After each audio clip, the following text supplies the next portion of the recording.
Power 88, the People Station, the Bomb Squad's in the building, and it is time for the Top 5 at 5. And as I told you, y'all, we got a history lesson in the making. Get ready to go down right now.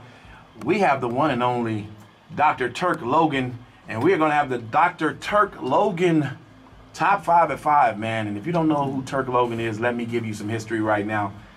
This young man is one of the greatest DJs, one of the greatest program directors, one of the greatest discoverers of music in the Midwest. I'm gonna tell you, we had a station in Dayton, Ohio called WDAO, and this young man is responsible for bringing you music from Zap. He's bringing you music from the Ohio Players and so many others. And I called him up. I got a chance to meet up with one of his guys that he has as a mentor, and he says, "Hey, that's my mentor." And I said, "Turk Logan?" And I don't know, anybody out there from Dayton, Ohio, if you lived in Dayton, Ohio, if you lived in northern Kentucky, if you lived in eastern Indiana, and anywhere in Ohio, you know who Turk Logan is, because he bought us Zap, he bought us the Ohio Players, he bought us Sun, he bought us Fazo, and so many other people. And I can't say anymore, because this guy has a resume out of this world. Dr. Logan, how you doing? I'm doing fine, man. Hey, Dr. Logan. I've listened to your station for the last couple hours, and then you guys have a great format. So you sounded great. Thank you so much. Thank you so much. Well, you know what? I must say this. Let me say this. Let me say this first. As a little boy, riding over to WDAO on my bicycle and watching y'all through the glass, I never knew I was going to be in radio, but I guess you're my mentor too. Well, you know, and that's a good thing, and I'd like to thank you and the staff and management at your great radio station for this opportunity, man. Thanks a lot. I really appreciate it. Now listen, man, I talked with you yesterday, and I'm sorry, day before yesterday, and you gave me so much history that I didn't know, and a lot of people don't know. There's a lot of people out there right now that's doing documentaries and different things on the music that came out of our city in the west side of Dayton. And I was kind of on the same path at one time. I wanted to, you know, before some of my family members passed away and different people that I worked with, I wanted to put something together for them, and they were all looking at me to do something like that once I was in the music industry down in Atlanta doing things and making some moves down there. So they came back to me like, "Hey man, why don't you do something, do this?" And I wanted to do it, and I said, wow. I said, there's one dude, man, that has to be a part of all of this, and it has to be Mr. Turk Logan.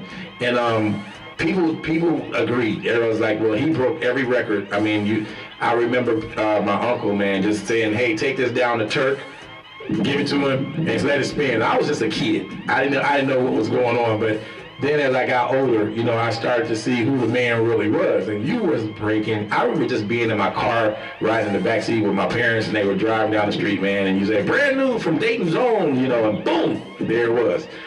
What was that like, man? What was that? I mean, how did these people bring you their records?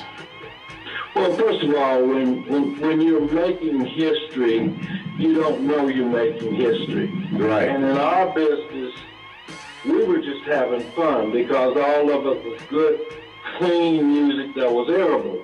But in the early beginnings of it, you know, I had to convince the owners, the general manager, and the station manager that we should be playing this music because, as you probably know now, a lot of radio stations, if you bring in a CD into that radio station, they won't play it. Right. And there's basically a good reason. A lot of times they don't have record deals or record contracts, and they don't have distribution deals and things of this nature. Well, you know, that was brought to me by my management. Why should we play this group called the Ohio Players or Junior or any of the other groups? Because they don't have record deals and they're not on Billboard's Top 100, and you know, we've never heard of them, and I had to convince them, my bosses, and at that time the owner of the station was there, and he was very visible every day. And so once we did that, then it made things a little smoother. And once these guys started to get record deals and their record companies started to spend money at the radio station, you know it's usually always about money, then it made it even better to break newer artists. So it was a pleasure on my part because I was sometimes there in the beginning when the groups were rehearsing or practicing or in the studio, so I knew what was coming down the pipe. Now, to take that from that level and then move it to a radio station is not that simple because nobody else in the market was playing this music. Nobody. Right. And so, like I said, it wasn't quite that simple, but after we broke Pain with Junie and Funky Worm and Fire. And wait a minute. You broke Funky Worm? Oh, yeah. Oh, yeah. Man. I'm done. Oh, yeah. I'm done. Oh, yeah.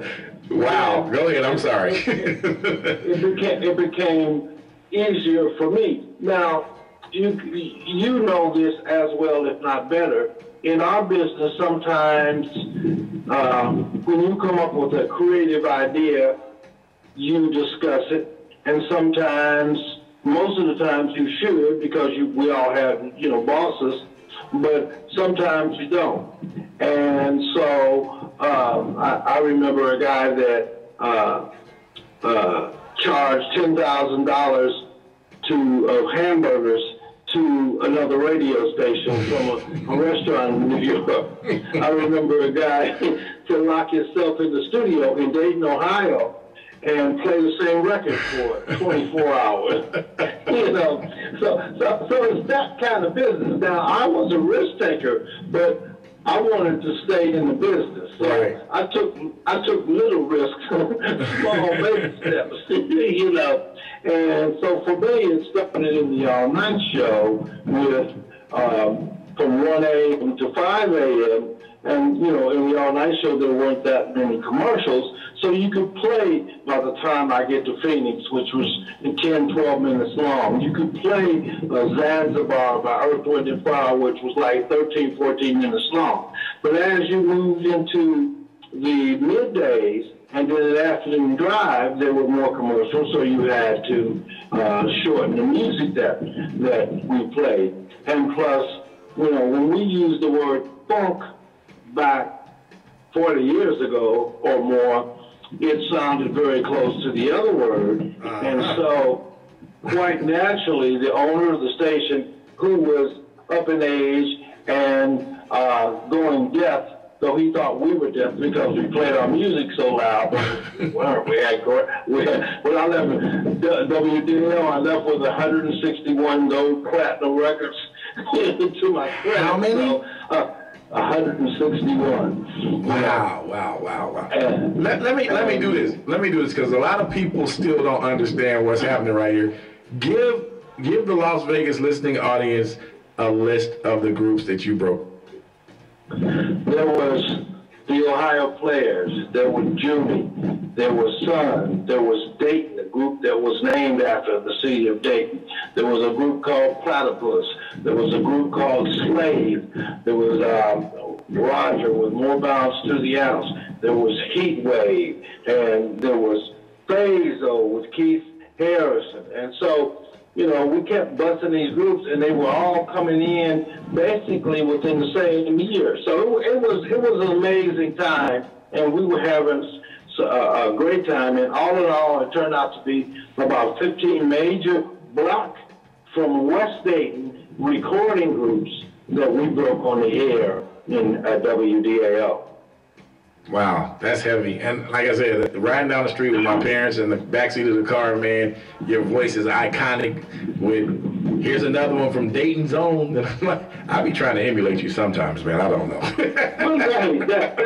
It's good to hear, because in listening to your format, I smile. Because just because it's public radio, you can still play the funk. Exactly. And you know what?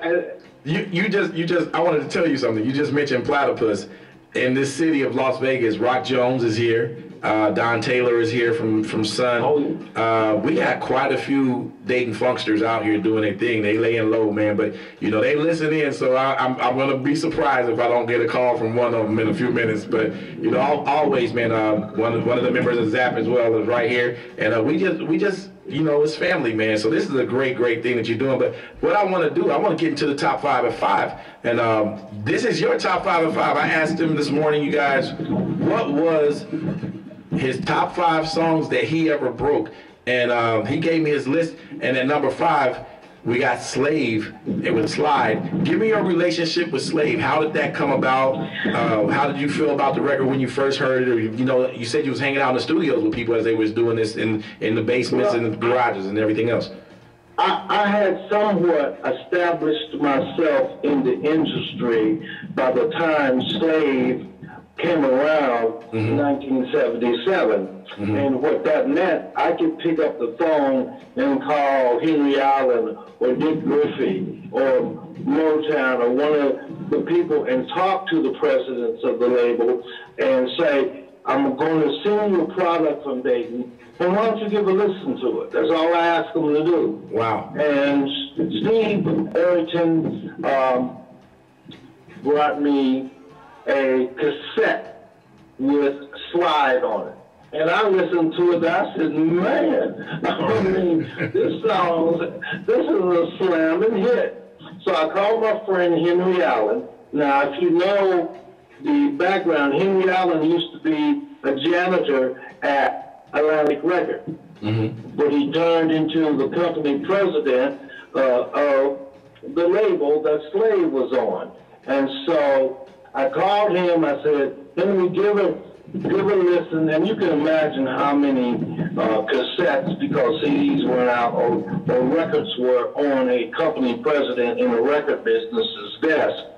And a few days later, he called me, he said, Turk, I was on the way to the golf course, and I was in my car, and I put your cassette that you sent me in my machine, and I listened to it, and I pulled over to the side of the road, and I called the guys, and I signed them over the phone from a phone booth. That's how they got the record deal. Are you serious? Wow, that's man, come on now. And so you giving me some history. They never told me that. I was in like maybe the 3rd generation of Slave.